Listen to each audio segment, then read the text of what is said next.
ओम नमो भगवते वासुदेवाय। जप्यश्च परमो गुह्यः श्रूयतां मे नृपात्मजो। यं सप्तरात्रं प्रपठन् पुमान् पश्यति खेचरान्। श्रीवत्साङ्कं घनश्यामं पुरुषं वनमालिनं। शंखचक्र गदा पद्मै रविव्यक्त चतुर्भुजं। किरीटिनं कुण्डलिनं केयूर वलयान्वितं। कौस्तुभा भरणग्रीवं पीतकौशेयवाशसं। ध्रुव पीतांबर जिनके शरीर में लहरा रहा है, नील घनश्याम जैसे बारिश होने से पूर्व खूब गर्मी हो और हल्के नीले रंग के बादल आसमान में छा जाएं, तो गर्मी से तप जाने के कारण और वायु चल रही हो तो वायु में शीतलता हो तो बड़ा प्रीतिकर लगता है, रुचिकर लगता है। ऐसी जिनकी अंग कांति, संसार में जीव जब संतप्त हो जाता है तब ईश्वर का नाम उसके लिए उसके संताप को दूर करने में साधन बनता है, माध्यम बनता है। लेकिन जब उसके पूर्ण संतापों का नाश होता है तो इसी के साथ नाम के साथ नामी की झलक मिलने लगती है। और नामी की जब झलक मिलती है तो सज्जनों क्या कुछ अनुभव होता है, इसको तो वही जान सकता है जिसने कुछ अनुभव किया हो। देवर्षि नारद ने भगवान के द्वादशाक्षरी मंत्र का उपदेश किया। आप भी उस मंत्र को बोल लें। ओम नमो भगवते वासुदेवाय। ओम नमो भगवते वासुदेवाय। ओम नमो भगवते वासुदेवाय। ओम नमो भगवते वासुदेवाय। ओम नमो भगवते वासुदेवाय। ओम नमो भगवते वासुदेवाय। ओम नमो भगवते वासुदेवाय। ओम नमो भगवते वासुदेवाय।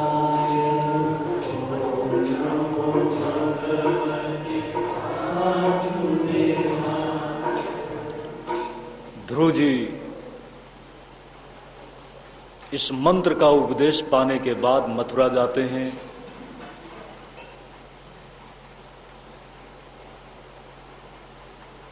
तीन रात तक कहीं कैथा खा लिया, बेर खा लिया। इसके बाद धीरे धीरे वो सब छोड़ने लगे। 1 मास बीता, 2 मास बीता, तीसरा महीना बीता, चौथा महीना बीता। सज्जनों आदमी तुरंत पाना चाहता है। इस संसार में जब भी तुम्हें कुछ मिला है तो कुछ तुमने मूल्य चुकाया है, कुछ तुमने समय बिताया है उसमें, तब मिला है। लेकिन भगवान को तुरंत पाना चाहता है, मिलता है, लेकिन कुछ तो समय देना पड़ेगा। करीब 1 वर्ष तक कठोर साधना के बाद धीरे धीरे जल पर साधना चलने लगी। वायु पर साधना चलने लगी। इसके बाद भगवान ने दर्शन दिया है, झलक दी। और जब झलक मिली भगवान की,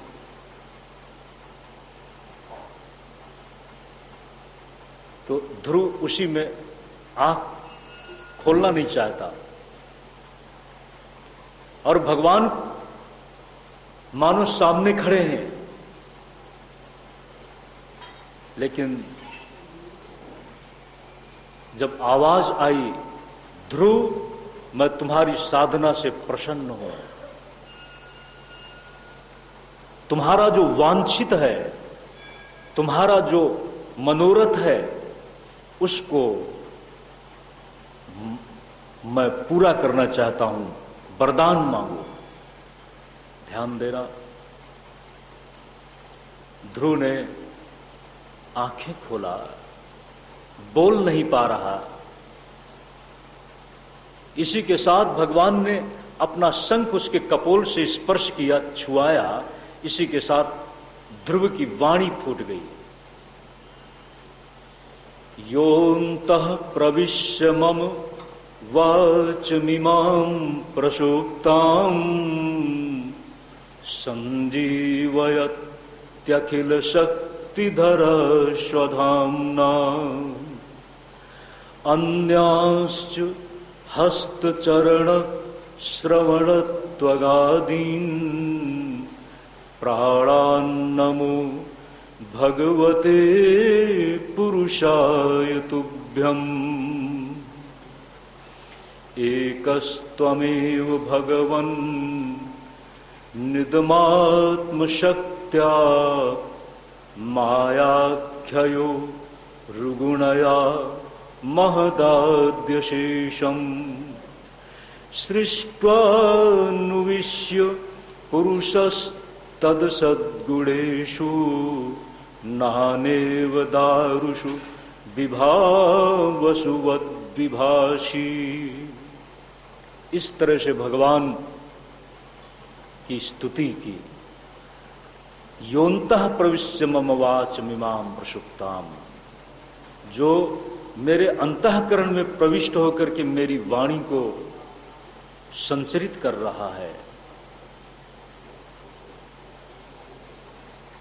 अपनी महिमा में रह करके जो सबको चला रहा है, इन संपूर्ण इंद्रिय समुदाय को जो वही चेतना शक्ति दे रहा है, ऐसे उस आप के लिए नमस्कार है। एकस्त्वमेव, तुम ही एक हो। अपनी शक्ति से, माया नाम की शक्ति से, महत से लेकर संपूर्ण विश्व के जो विभिन्न घटक हैं, उनको तुम अस्तित्व देने वाले हो। तुम्हारी महिमा में सब कुछ चल रहा है। इस तरह की जब बातें की, तो करते करते जब भाव विभोर होकर वो शांत हो जाता है, तो भगवान की बात याद आई कि ध्रुव तुम अपना मनोरथ मांगो। तब ध्रुव के मन में आया कि बड़ी गलती हो गई, अब तो मुझे कुछ चाहिए ही नहीं। लेकिन भगवान ने कहा, नहीं ध्रुव, मेरा दर्शन अमोघ होता है, तुम्हारा प्रारब्ध है, इसलिए जब तक प्रारब्ध है तब तक तुम्हें संसार में रहना होगा। लेकिन तुम अब विशेष हो चुके हो, मेरी कृपा सदैव तुम पर रहेगी। और जब इस शरीर का त्याग होगा, शरीर शांत होगा, तो अध्रुव पद संसार के हैं, निश्चित ही तुम्हें ध्रुव पद प्राप्त होगा, जो कभी भी अपने आप में, अपनी महिमा में क्षीण नहीं होता, जिससे पतन नहीं होता। ध्रुव को भगवान ने यह वरदान दिया है। इसी के साथ ध्रुव वापस लौटते हैं। प्रारब्ध की विडंबना बड़ी विचित्र है सज्जनों। आज कथा का दूसरा दिन है। हम ध्रुव की कथा से एक संदेश लें। परीक्षित जी ने तो संदेश ले लिया था, न ह्यध्रुवै प्राप्यते ही ध्रुवम तत्, ये जो अध्रुव उपलब्धियां हैं, उनसे उस ध्रुव तत्व को प्राप्त नहीं किया जा सकता। भगवान की भक्ति भगवान से मिला देती है। ध्रुव इसका उदाहरण है। परीक्षित को लगा कि मैं भी उसका अधिकार तो रखता हूं। सुखदेव जी महाराज ने आगे की कथा बढ़ाई। ध्रुव की वंश परंपरा में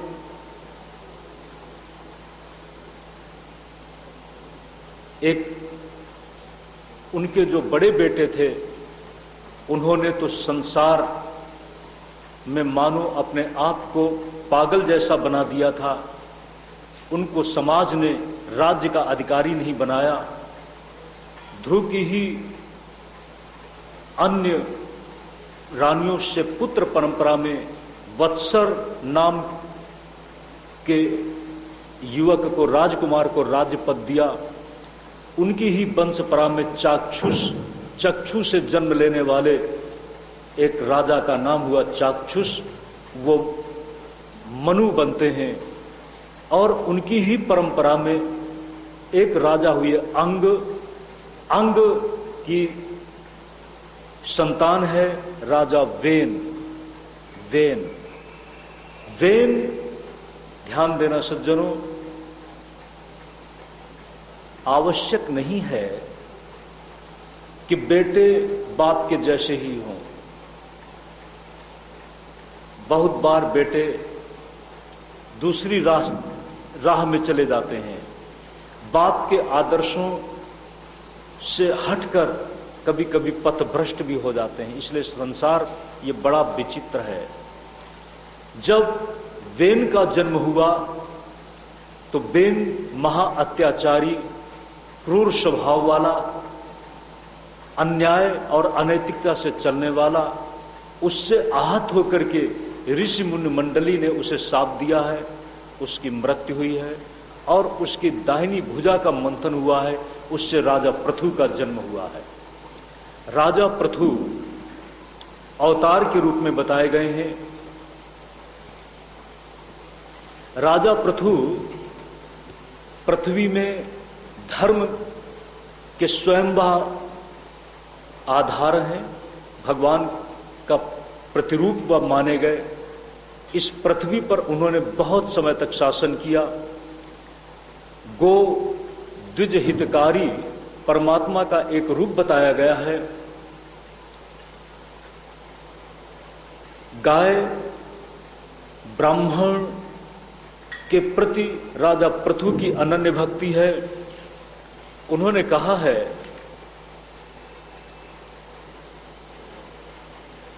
ब्रह्मण्य देवः पुरुषः पुरातनो नित्यं हरिर्यस् चरणाभिवंदना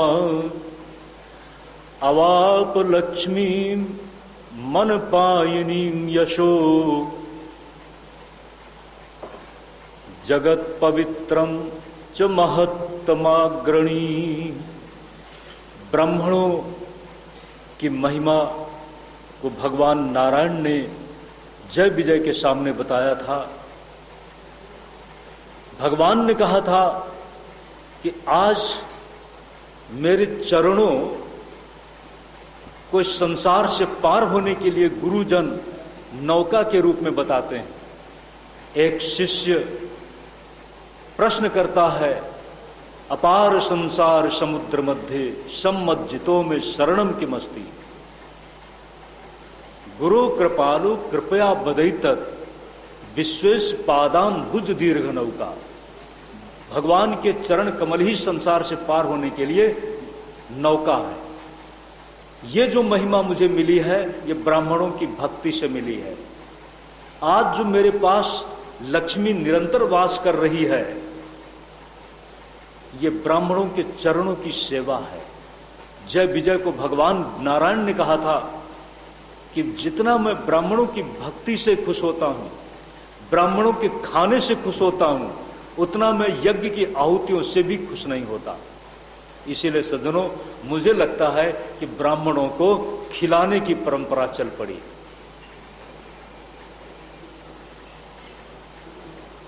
लक्ष्मी स्थिर हो जाती है यज्ञ, और यज्ञ की आहुति से भी बढ़कर है ब्राह्मणों को आदर पूर्वक, सम्मान पूर्वक खिलाया जाए। और देखो, आपने सुना है, कभी कभी लोग बोलते हैं दक्षिणा का क्या महत्व है। दक्षिणा यज्ञ की पत्नी बताई गई है, और दक्षिणा के बिना यज्ञ और सत्कार्य, यहां तक गुरु दक्षिणा भी बताई गई है, वो सफल नहीं माना गया। इसलिए दक्षिणा का विधान है। तो भगवान की ही वाणी का प्रतिनिधित्व राजा पृथु ने किया और ब्राह्मणों की प्रशंसा की। बाद में सनक सनंदन सनातन सनत कुमार ने मानो वही बात याद करके राजा पृथु के पास आए हैं, और सत्संग की महिमा पर चर्चा हुई है। सत्संग, ध्यान दे सज्जनों, आपने सत्संग की महिमा पर एक छोटा सा आख्यान सुना होगा। विश्वामित्र और वशिष्ठ की कहानी। कौन श्रेष्ठ है, सत्संग या तपस्या? विश्वामित्र अपनी तपस्या में इतना आगे हैं कि वे नवीन सृष्टि कर सकते हैं। राजा त्रिशंकु को सशरीर इंद्रपुरी भेज सकते हैं, और इंद्र ने जब त्रिशंकु को वापस लौटने के लिए कहा कि इसको नीचे गिरा दिया जाए, तो विश्वामित्र ने ऊपर अपने मंत्र का प्रयोग किया और कहा वहीं ठहर जाओ। तब से त्रिशंकु कहते हैं अंतरिक्ष में ठहर गया, और उसके मुंह से जो लार निकली, उस लार से एक नदी मानो बन गई, उसका नाम पड़ा कर्मनाशा। उन्हीं विश्वामित्र के साथ वशिष्ठ की बातचीत हो रही है। कौन श्रेष्ठ, सत्संग या तपस्या? आपने कहानी सुनी है। निर्णय करने के लिए दोनों ही शेषनाग के पास गए हैं।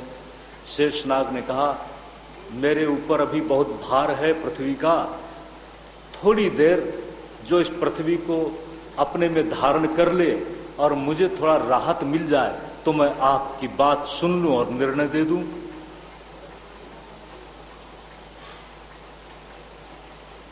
विश्वामित्र जी ने कहा, इसमें क्या बड़ी बात है, मैं अपनी तपस्या के बल से धारण कर लेता हूं। उनको ये था कि मैं कम से कम आगे तो रहूं, कहीं मैं पीछे न मान लिया जाऊं, इसलिए विश्वामित्र जी ने पहले ही प्रस्ताव रख दिया कि मैं धारण करता हूं तपस्या से। बहुत बड़ी तपस्या का संकल्प करके पृथ्वी को जैसे ही धारण किया, पृथ्वी डगमगाने लगी। आपने कभी भूकंप का अनुभव किया है? सज्जनों, ऐसा हुआ तो मैंने कहा कि मैंने तो भूकंप का अनुभव नहीं किया, तो मुझे उत्तर मिला कि आप अगर भूकंप का अनुभव करेंगे तो बड़ा मुश्किल हो जाएगी, पता नहीं हम सब लोग कहां होंगे, इसलिए भूकंप का अनुभव नहीं चाहिए। ध्यान दे सज्जनों, आप लोगों को शायद नहीं पता होगा, 2001 में इलाहाबाद प्रयागराज का कुंभ था। 26 जनवरी, इस 26 जनवरी भी बड़ी ऐतिहासिक अपनी कुछ पहचान रखती है। इतना तीव्र भूकंप आया कि सौराष्ट्र का कच्छ, भुज, अंजार कुछ क्षणों में मलबे का ढेर बन गया। ध्यान दें सज्जनों, शेषनाग ने देखा कि पृथ्वी डगमगा रही है, कहा रहने दो रहने दो। अब वशिष्ठ जी की बारी आई। तात स्वर्ग अपवर्ग सुख, दोनों को भी एक साथ में अगर रख दिया जाए तो कहते हैं तुल न ताहि तुल सके जो लव सुख सत्संग। सत्संग की बड़ी महिमा है। कुछ घड़ियों का सत्संग का फल संकल्पित किया और वशिष्ठ जी उसको धारण करके शांति से बैठ गए। तब प्रश्न आया कि अब निर्णय क्या दिया जाए, कौन श्रेष्ठ है? सत्संग। और सत्संग वही सत्संग है जो, संसार का भी संग तो करना पड़ेगा ना। आप लोगों ने सप्ताह श्रवण का आयोजन किया है, यह तो नहीं है कि यहां पर रोज बैठे रहोगे। लेकिन एक बात मैं जरूर कहूंगा कि यह सत्संग का आयोजन, सप्ताह का आयोजन कभी कभी जरूर बनता रहे। एक साल में एक बार भी बन जाएगा तो निश्चित ही उसी तरह से आपको पवित्र बनाए रखेगा, आपके समस्त पाप राशि को खत्म करने में साधन बन जाएगा। जिस तरह से आप दिन में 1-2 बार नहा लेते हैं, 1-2 बार नहा लेते हैं,